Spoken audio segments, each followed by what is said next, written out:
Wir sehen einerseits live den Bundestag, wie er jetzt zusammentritt zu dieser historischen Sitzung. Live die Bilder hier nur wenige Kilometer entfernt in Berlin. Und Dorothea Schupelius, die ist für uns bereits im Deutschen Bundestag. Nun sagen wir, das gilt als sicher. Er wird auf jeden Fall diese Vertrauensfrage wie gewünscht verlieren. Könnte noch irgendwas passieren, Dorothea, dass es möglicherweise anders kommt?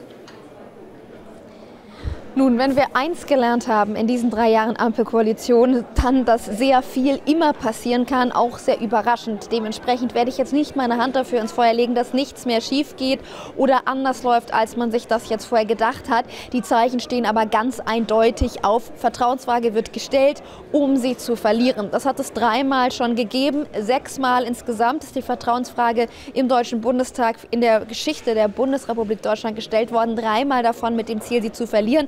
Und das ist genauso ein Fall. Olaf Scholz möchte oder wird geplant diese Vertrauensfrage verlieren. Sogar das Datum für die Neuwahlen, das steht schon. Und die Wahlkämpfe, die haben ja auch begonnen. Friedrich Merz ist Kanzlerkandidat, ist jetzt schon teilweise auf Wahlkampfreisen unterwegs, wie zum Beispiel in Kiew. Robert Habeck hat seine Wahlkampfstrategie schon begonnen, reist hier gerade durch die Küchentische der Deutschen. Das ist ja seine Wahlkampfstrategie. Und AfD und Sarah Wagenknecht sind sowieso schon länger im also im Wahlkampfmodus. Und die FDP hat auch gerade mit Schwarz-Weiß-Plakaten und ihrem Vordermann Christian Lindner den Wahlkampf eingeläutet. Ganz klar also für alle, wie dieses Prozedere hier heute ausgehen wird. Und noch ein letztes Wort zu den Gerüchten, die es gab, dass teilweise AfD-Politiker angekündigt haben, dem Kanzler jetzt doch ihr Vertrauen aussprechen zu wollen, weil sie sagen, Friedrich Merz wäre noch schlimmer als Olaf Scholz. Dieses Gerücht ist jetzt ausgeräumt. Alice Weidel hat klargemacht, die AfD wird dem Bundeskanzler natürlich nicht ihr Vertrauen aussprechen, wäre auch wahlkampftechnisch nicht sonderlich schlau. Und ich sehe, dass jetzt gerade meine Interviewpartnerin Sarah Wagenknecht, mit der wir hier verabredet sind, auf der Plenarsaalebene auf mich zukommt und würde sie einfach einmal dazu bitten und direkt ins Interview einsteigen. Guten Tag, Frau Wagenknecht, schön, dass Sie hier sind. Es ist ein historischer Tag, der Bundestag ist brechend voll. Mit welchem Gefühl gehen Sie jetzt gleich in diese Sitzung, in diese Vertrauensfrage? Naja, es ist ja tatsächlich erst das 6. Mal in der Geschichte der Bundesrepublik, aber ich glaube, dass fast noch nie oder eigentlich noch nie ein Kanzler betroffen war, der in der Bevölkerung schon so das Vertrauen verloren hatte.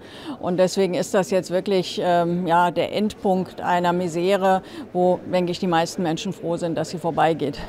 Es ist ja aber in gewisser Hinsicht auch ein Festakt der Demokratie hier heute, denn das Willen des Volkes, das Willen der Abgeordneten wird gehört und der Bundeskanzler stellt sich demokratisch dieser Befragung. Es hat doch durchaus auch was Feierliches, oder nicht? Naja, ich glaube, den meisten Menschen in Deutschland ist zurzeit nicht feierlich zumute, weil unsere Wirtschaft ist in einer tiefen Krise. 4 von 10 Unternehmen haben angekündigt, im nächsten Jahr Jobs zu streichen, Arbeitsplätze abzubauen. Viele Familien können nicht jetzt entspannt in die Weihnachtsfeiertage gehen, weil sie nicht wissen, wie es weitergeht. Und das ist ja die Verantwortung vor allem eben dieser Regierung. Natürlich wurden Weichen auch schon bei der Union vorher falsch gestellt. Und was ich mich eigentlich vor allem frage oder was ich mir wünsche, ist, dass wir jetzt nicht mit großen Hoffnungen in eine Wahl gehen, wo es danach so weitergeht wie vorher. Also wo die gleichen Parteien, die all das jetzt mit angerichtet haben, die in den letzten Jahren wirklich auch versagt haben, wo diese Parteien in irgendwie einer neuen Konstellation wieder so zusammenfinden und genau die falsche Politik, genau die gescheiterten Rezepte fortsetzen. Weil in der nächsten Wahlperiode steht meines Erachtens Deutschland an einem Wendepunkt. Entweder wir schaffen ein Comeback auch für unsere Wirtschaft, entweder wir schaffen es tatsächlich, eine neue Politik, einen Neubeginn zu realisieren, oder es wird tatsächlich ein Point of No Return, wo wir wirtschaftlich massiv absteigen werden und viel Wohlstand verlieren werden. Und ich wünsche mir, dass wir den anderen Ausgang nehmen. Frau Wagenknecht, was meinen Sie denn, woran es liegt? Die AfD hat durchaus jetzt auch noch mal in den letzten 2-3 Wochen nicht viel, aber ein bisschen profitieren können in den Umfragewerten. CDU und auch Bündnis Sarah Wagenknecht stagnieren. Sie können da gerade keine neuen Wähler dazu gewinnen. Selbstkritisch, was würden Sie sagen, was falsch läuft? Naja, zum einen, dass immer mehr Menschen sich eine andere Politik wünschen und das teilweise mit der AfD verbinden. Das liegt ja einfach daran, wie schlecht die Politik war, die in den letzten Jahren gemacht wurde. Und die Menschen sehen natürlich auch, dass die Union mitverantwortlich ist.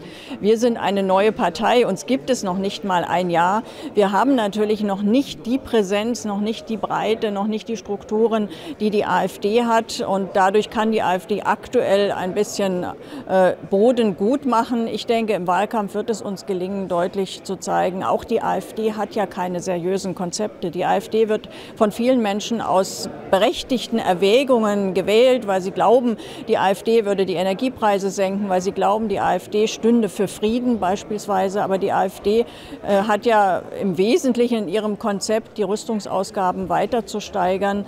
Sie steht in vielen Kriegen dieser Welt nicht für Diplomatie, zum Beispiel im Nahen Osten, sondern eher für Waffenlieferungen. Bezug nimmt auf Russland, haben Sie doch aber sehr ähnliche Standpunkte, Bündnis Sarah Wagenknecht und AfD, oder?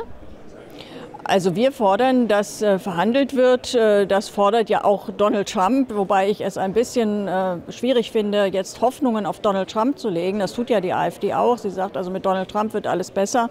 Ich hoffe, dass der Ukraine-Krieg auf dem Verhandlungsweg beendet wird. Und wenn Donald Trump das wirklich umsetzt, dann hätte er sich in diesem Punkt verdient gemacht. Aber wir müssen sehen, Donald Trump wird eine ganz harte America-First-Wirtschaftspolitik machen. Die ist für unser Land extrem schädlich. Und deswegen brauchen wir eine Regierung, die sich nicht als Vollstrecker amerikanischer Wünsche versteht, nicht als Vasall der Amerikaner, sondern wir brauchen eine eigenständige deutsche Politik, sowohl in unserer Außenpolitik, aber vor allem auch in unserer Wirtschaftspolitik. Und wir müssen uns vor allem auf unsere Stärken besinnen. Deutschland hatte mal ein sehr erfolgreiches Modell im 20. Jahrhundert mit sozialem Zusammenhalt, mit starkem Mittelstand. Und das müssen wir für das 21. Jahrhundert erneuern. Wir müssen es general überholen. Aber wir sollten nicht alles über Bord werfen, was wir mal durchaus gut gekonnt haben, sondern uns eher auf das besinnen, was hier im Land auch wirklich mal gut gemacht wurde. Sagte Sarah Wagenknecht vom Bündnis Sarah Wagenknecht, sich besinnen und vor allem eine Neusortierung. Das wird ja nach dieser Vertrauensfrage, wenn sie denn so ausgeht, wie man jetzt davon ausgeht, dass sie ausgehen wird. Und zwar, dass der Bundeskanzler das Vertrauen nicht ausgesprochen bekommt von einer Mehrheit hier im Bundestag. Ich gebe für jetzt erstmal zurück ins Studio. Wir werden später nochmal miteinander sprechen. Bis später.